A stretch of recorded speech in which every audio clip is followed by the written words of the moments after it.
नमस्ते सभी को, जय श्री राम। आज हमारी सनातन संस्कृति एक बहुत ही खतरनाक व नाजुक दौर से गुजर रही है। अब चौतरफा हमारे सनातन वैदिक धर्म पर हमले हो रहे हैं और सोशल मीडिया के इस दौर में ये हमले और भी तेज हो गए हैं। परंतु दुर्भाग्य यह है कि हिंदू अभी भी अनजान है और वो अपने दुश्मनों को पहचान ही नहीं पा रहा है। हिंदू एक ऐसे चक्रव्यूह में फंसा हुआ है जिसके विषय में उसे ना ही कोई ज्ञान है और तोते की तरह उसने अपनी आंखें बंद कर ली हैं और वो सोच रहा है जैसे वो किसी को नहीं देख पा रहा, उसी प्रकार उसका शत्रु भी उसे नहीं देख पा रहा है। परंतु उसे नहीं पता कि मानवता के दुश्मन उस पर घात लगा कर बैठे हैं। हिंदुओं के 5 शत्रु हैं। पहला, वो स्वयं अपना शत्रु है और उसे इस्लाम, ईसाइयत, बुद्धिस्ट और नीले कबूतरों से भी लड़ना है। और हिंदुओं के ये शत्रु सोशल मीडिया के साथ साथ धरातल पर भी सनातन धर्म को बदनाम करने में कोई कसर नहीं छोड़ रहे हैं। हमारे चैनल का उद्देश्य हिंदुओं को जगाना व इन सनातन के दुश्मनों को जड़ से उखाड़ फेंकना है। अब बिना समय व्यर्थ किए सीधा टॉपिक पर आते हैं। अपने इन्हीं शत्रुओं में से नीले कबूतर सोशल मीडिया पर बहुत ज्यादा फड़फड़ा रहे हैं और आगे चलकर हम इनके दावों का चीरहरण करने वाले हैं। साइंस जर्नी नाम के एक यूट्यूब चैनल के एक कबूतर की मूर्खता भरी बातों का आज हम विश्लेषण करेंगे।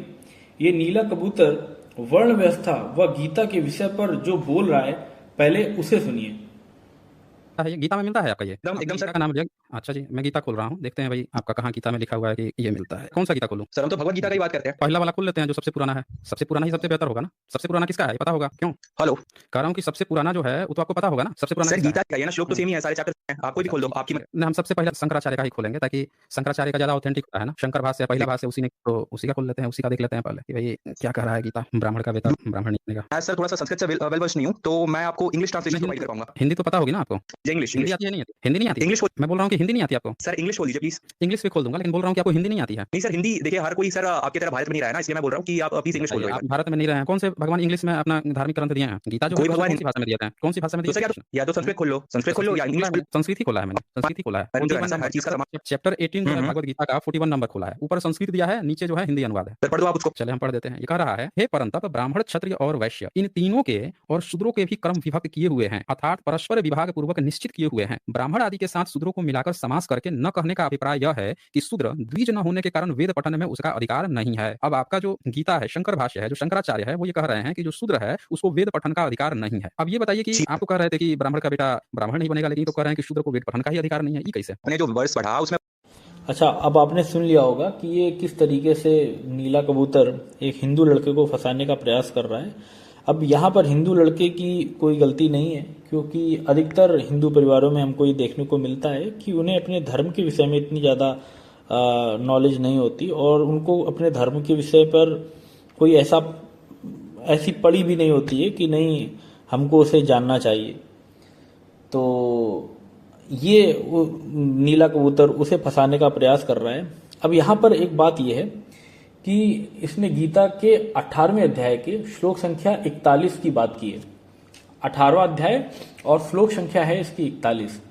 अच्छा, ये बोल रहा है कि पुराना भाष्य उठा लेते हैं, सबसे पुराना उठा लेते हैं, जो पुराना होगा वही बेहतर होगा। तो वैसे तो ये इसकी मूर्खता है ऐसा बोलना, लेकिन उस लड़के ने तुरंत बोला कि गीता है, आप कोई भी उठा लीजिए, भगवत गीता कोई भी उठा लीजिए, श्लोक तो सेम ही होंगे। अब यहां पर जानने की बात यह है कि ये शंकराचार्य जी की व्याख्या की बात कर रहा है। भगवत गीता 18वां अध्याय श्लोक संख्या 41। आइए सबसे पहले इसको समझते हैं कि ये श्लोक है क्या, मूल श्लोक क्या है। इसको खोल लेते हैं, सबको दिखेगा यहाँ पर। हर एक चीज ऑनलाइन मिल जाती है, तो इसे भी हम लोग ऑनलाइन ही देखते हैं। तो चलिए आ जाते हैं गीता के 18वें अध्याय के 41वें श्लोक पर। ठीक है, ये गीता का 18वां अध्याय है, उसका 41वां श्लोक क्या बोल रहा है उसको देखिए। ब्राह्मण क्षत्रिय विषाम शूद्राणाम च परंतप कर्माणि प्रविभक्तानि स्वभाव प्रभवैर्गुणैः। ये 41वां श्लोक है।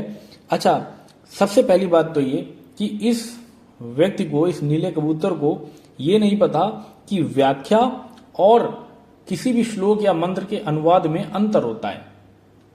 व्याख्या उस श्लोक के विषय में और उसके साथ साथ अपने जो थॉट्स हैं, अपना जो ज्ञान है, उसको ध्यान में रखकर उसकी व्याख्या की जाती है।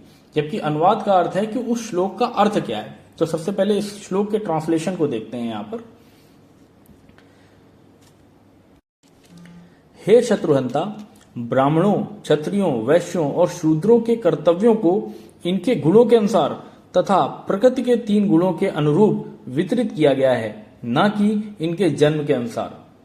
ये इसका ट्रांसलेशन है, ये इसका अनुवाद है कि हे शत्रुहंता, ब्राह्मणों, क्षत्रियों, वैश्यों और शूद्रों के कर्तव्यों को इनके गुणों के अनुसार तथा प्रकृति के 3 गुणों के अनुरूप वितरित किया गया है, न कि इनके जन्म के अनुसार। ये इस श्लोक का अनुवाद है, ये इस श्लोक का ट्रांसलेशन है। यहां पर लिखा हुआ है कि जो भी वर्ण व्यवस्था है, जो भी 4 वर्ण हैं, ब्राह्मण, क्षत्रिय, वैश्य और शूद्र, ये जन्म आधारित नहीं, ये कर्म आधारित हैं, ये ज्ञान पे आधारित हैं, ये गुणों पर आधारित हैं, ये प्रकृति के 3 गुणों पर आधारित हैं।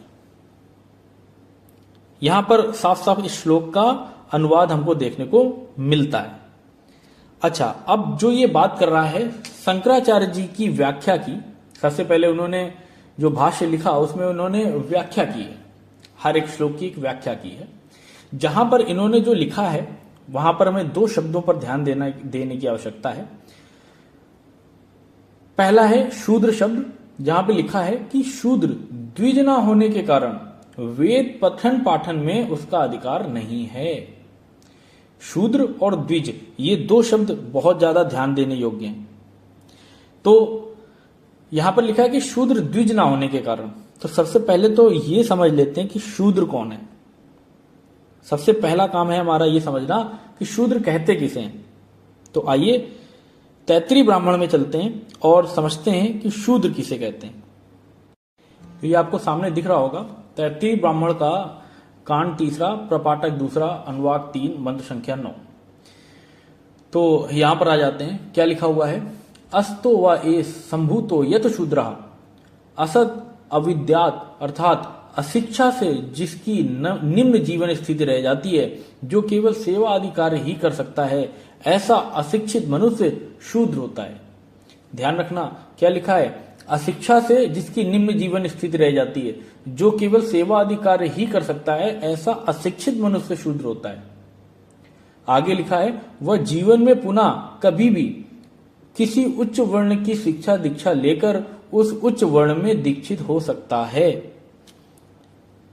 इससे स्पष्ट और क्या हो सकता है, जहां लिखा है कि जो व्यक्ति अशिक्षित है, जिसने शिक्षा नहीं प्राप्त की, वो शूद्र है और वो जीवन में कभी भी अगर शिक्षा दीक्षा ग्रहण करना चाहता है, अपने से उच्च वर्णों को ग्रहण करना चाहता है, तो वो उस वर्ण की शिक्षा दीक्षा प्राप्त करके उस वर्ण को ग्रहण कर सकता है, उसको उस पर दीक्षित हो सकता है। परंतु इस मूर्ख को ये बात पता ही नहीं होगी कि शूद्र कहते किसे हैं। बस इन्हें तो अपना प्रोपेगेंडा चलाना है, किसी तरीके से सनातन को बदनाम करने का कार्य करना है। अच्छा, अब इसी में आगे आ जाते हैं। ये समझ में आ गया कि शूद्र क्या है। अब इसका एक और प्रमाण दे देते हैं हम मनुस्मृति से, जहां पर ये हमको क्लियर हो जाएगा। हालांकि यहां से ही क्लियर हो गया है, लेकिन वहां पे मनुस्मृति पे क्योंकि बहुत ज्यादा बातें की जाती हैं और उसको बहुत ज्यादा बदनाम करने का प्रयास किया जाता है, तो मनुस्मृति में ही आ जाते हैं और वहां से देख लेते हैं कि मनुस्मृति इस विषय पर क्या कहती है कि शूद्र शिक्षा दीक्षा ग्रहण कर सकता है, वो ब्राह्मण बन सकता है, वैश्य बन सकता है, क्षत्रिय बन सकता है अथवा नहीं। आइए मनुस्मृति को देखते हैं। मनुस्मृति के 10वें अध्याय के 65वें श्लोक पे आ जाते हैं। अच्छा, 10वें अध्याय का 65वां श्लोक है मनुस्मृति में, और अगर कोई विशुद्ध मनुस्मृति प्रयोग में ला रहा है तो विशुद्ध मनुस्मृति में 10वें अध्याय का 14वां श्लोक है। आइए देखते हैं क्या लिखा हुआ है। शूद्रो ब्राह्मणतामेति ब्राह्मणश्चैति शूद्रताम क्षत्रिया जातमेवं तु विद्याद्वैषत्यथैव च। शूद्र या शूद्र कुल में उत्पन्न व्यक्ति जीवन में कभी भी ब्राह्मण वर्ण की शिक्षा दीक्षा प्राप्त करके ब्राह्मण वर्ण को ग्रहण कर सकता है। साफ साफ लिखा हुआ है कि शूद्रो ब्राह्मणता में थी, शूद्र या शूद्र कुल में उत्पन्न व्यक्ति जीवन में कभी भी ब्राह्मण वर्ण की शिक्षा दीक्षा प्राप्त करके ब्राह्मण वर्ण को ग्रहण कर सकता है। और ब्राह्मणश्चेति शूद्रताम, ब्राह्मण या ब्राह्मण कुल में उत्पन्न व्यक्ति यदि अपने निर्धारित कर्तव्यों का पालन नहीं करे तो वो शूद्र वर्ण में पतित हो जाता है। इसी प्रकार निश्चय पूर्वक जन्म से क्षत्रिय माता पिता से उत्पन्न बालक या व्यक्ति का भी अच्छे बुरे कर्मों के आधार पर उच्च और निम्न वर्ण परिवर्तन हो जाता है, और उसी उपयुक्त प्रकार से जन्म से वैश्य के कुल में उत्पन्न व्यक्ति का भी वर्ण परिवर्तन हो जाता है। यह वर्ण व्यवस्था का सिद्धांत है, ऐसा जाने। पूरी तरह से स्पष्ट हो गया है कि यही तैत्तिरीय ब्राह्मण में हमने देखा, और यही मनुस्मृति हमसे बोल रही है कि जो भी शूद्र है वो जीवन में कभी भी ऐसी शिक्षा दीक्षा ग्रहण कर सकता है। तो यहां पर शूद्र के विषय में पूरी बात क्लियर हो गई। अब यहां पर द्विज शब्द का अर्थ समझ लेते हैं। वहां पर बात आई थी द्विज शब्द की, कि शूद्र द्विज ना होने के कारण। तो वहां पर जो शंकराचार्य जी ने कहा है कि शूद्र द्विज नहीं है, वो बिल्कुल बात सीधी सी है, बिल्कुल सही बात है कि शूद्र द्विज नहीं है। द्विज का सबसे पहले अर्थ समझते हैं। द्वि मतलब दोबारा, दूसरा, जा अर्थात जन्म, जिसका दूसरा जन्म होता है। पहला जन्म तो माता के गर्भ से, और दूसरा जन्म शिक्षा रूपी। याद रखना कि जब कोई बालक गुरुकुलों में जाता था तो उसे द्विज बोला जाता था, क्योंकि उसका शिक्षा रूपी दूसरा जन्म हो चुका है। पहला जो जन्म है वो माता के गर्भ से हुआ, उसके बाद में अगर वो शिक्षा दीक्षा ग्रहण करता है तभी उसको द्विज बोला जाता था। तो क्योंकि शूद्र, वहां पर हमने शूद्र की परिभाषा क्या देखी कि अस्तो व एष संभूतो यत शूद्र, जिसकी अशिक्षा के कारण निम्न जीवन स्थिति रह जाती है। तो यहां से सिद्ध होता है कि वो अशिक्षित है। तो जो अशिक्षित है वो द्विज नहीं हुआ। अब यहां से ये बात बिल्कुल क्लियर हो जाती है कि वहां पर उन्होंने क्या बोला कि शूद्र द्विज ना होने के कारण, अगर शूद्र को भी ब्राह्मण बनना है, क्षत्रिय बनना है, वेदों का पठन पाठन करना है, तो उसे द्विज बनना पड़ेगा। उसे गुरुकुलों में जाकर शिक्षा प्राप्त करनी पड़ेगी। ऐसा नहीं कि संस्कृत का सा भी नहीं आता और हमें संस्कृत पढ़ना है। उसे पढ़ने के लिए उसे सीखना पड़ेगा, जबरदस्ती नहीं होती किसी भी चीज में। तो यहां से एक बात स्पष्ट हो जाती है कि शंकराचार्य जी ने जो व्याख्या की है उसमें कोई गलत नहीं है।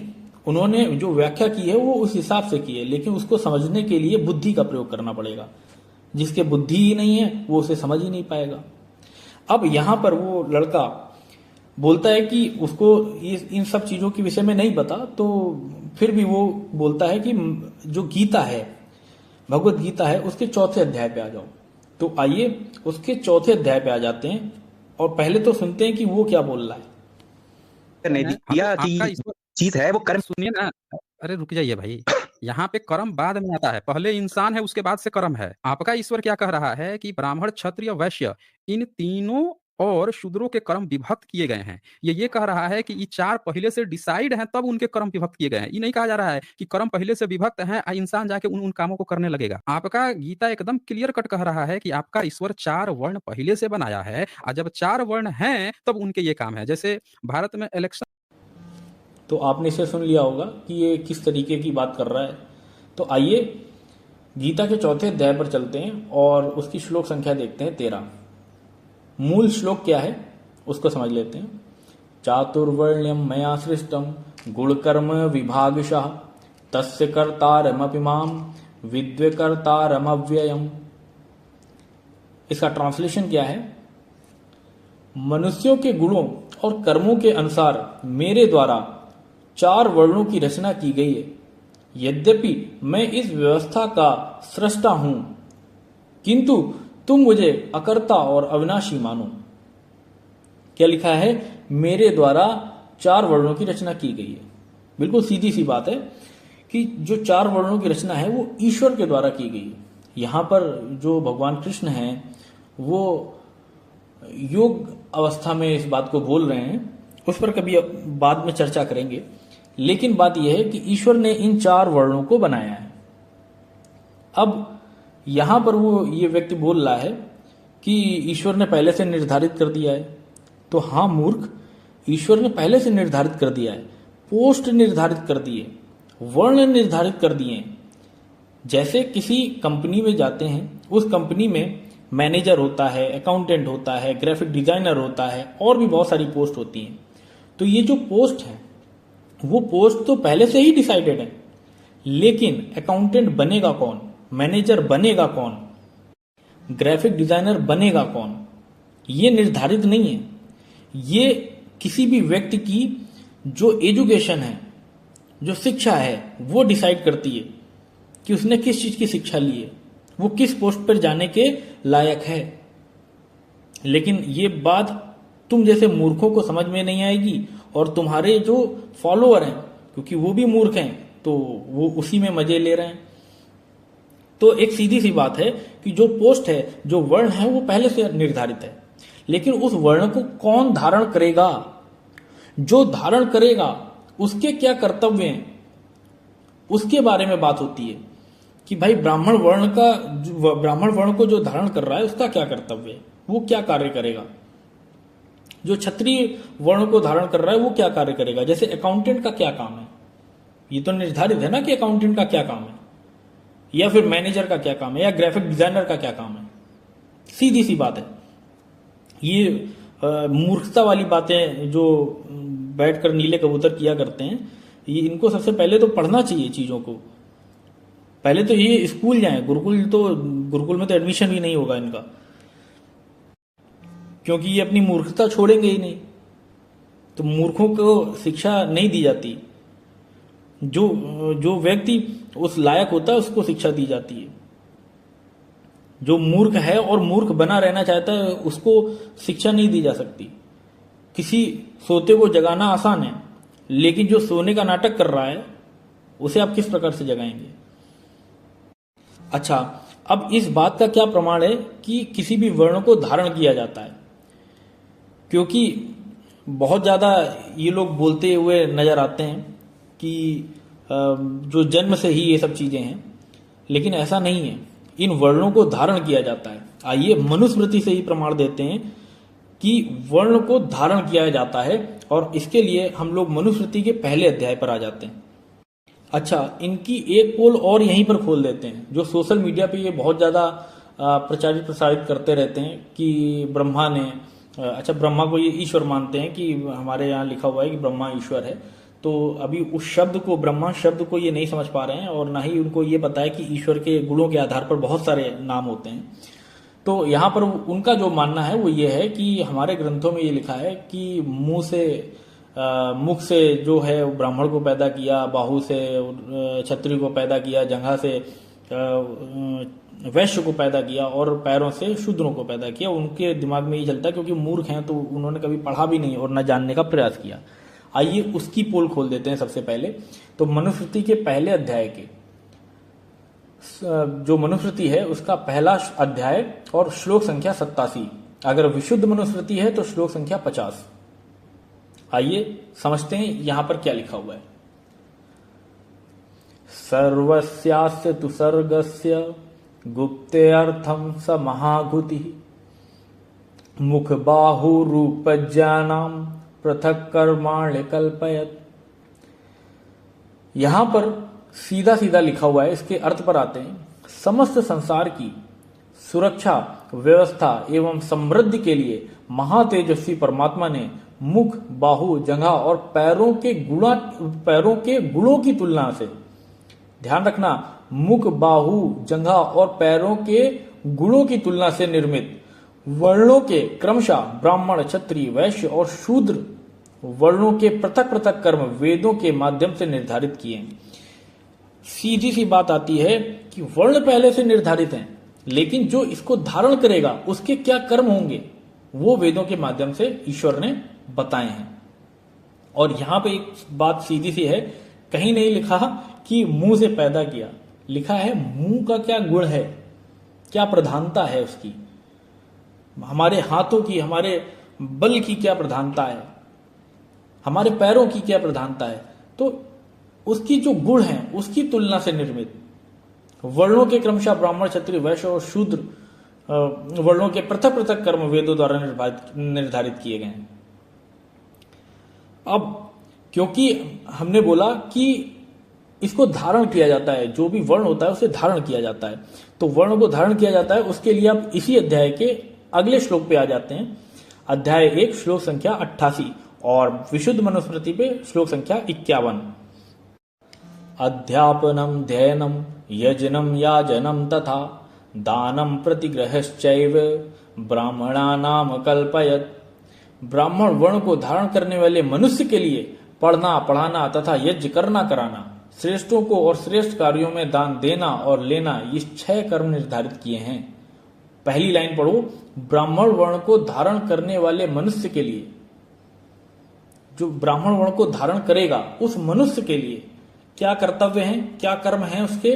पढ़ना, पढ़ाना, यज्ञ करना कराना, श्रेष्ठों को और श्रेष्ठ कार्यों में दान देना और लेना, ये 6 कर्म निर्धारित किए गए। अब इसी के आगे आप अगर श्लोक संख्या 52 में चले जाएंगे, मनुस्मृति में श्लोक संख्या 89 हो जाएगी। उसी तरीके से उसमें लिखा हुआ है कि क्षत्रियों के क्या गुण हैं, वैश्यों के क्या गुण हैं, शूद्रों के क्या गुण हैं, आगे आप उसको पढ़ सकते हैं। तो यहां से एक बात बिल्कुल क्लियर हो जाती है कि जो ये नीले कबूतर हैं ये सिर्फ लोगों को मूर्ख बनाने का कार्य कर रहे हैं। हालांकि ये स्वयं मूर्ख हैं, लेकिन फिर भी ये अपने में ही खुश हैं कि हाँ देखो हमने कितने सारे लोगों को सनातन के खिलाफ खड़ा कर दिया है। और इस बात को गंभीरता से लेने का विषय ये भी है कि ये वाकई में सोशल मीडिया पर बहुत बहुत अजीब तरीके से एक्टिव हैं। जरा जरा सी चीजों को लेकर ये पोस्ट वहां पर डालते रहते हैं, हालांकि उस विषय पे इनको कुछ पता नहीं है, लेकिन क्योंकि वो सनातन के खिलाफ इस्तेमाल की जा सकती है इसलिए ये उसका प्रयोग करते हैं। तो आशा करते हैं कि आपको बहुत सारी चीजें इस वीडियो के माध्यम से समझने को और जानने को मिली होंगी। तो आप जुड़े रहिए हमारे UI थॉट्स यूट्यूब चैनल के साथ में, और इसी तरीके से इन मूर्खों की हम पोल खोलते रहेंगे। मिलते हैं किसी नेक्स्ट वीडियो पे, तब तक के लिए नमस्ते, जय श्री राम।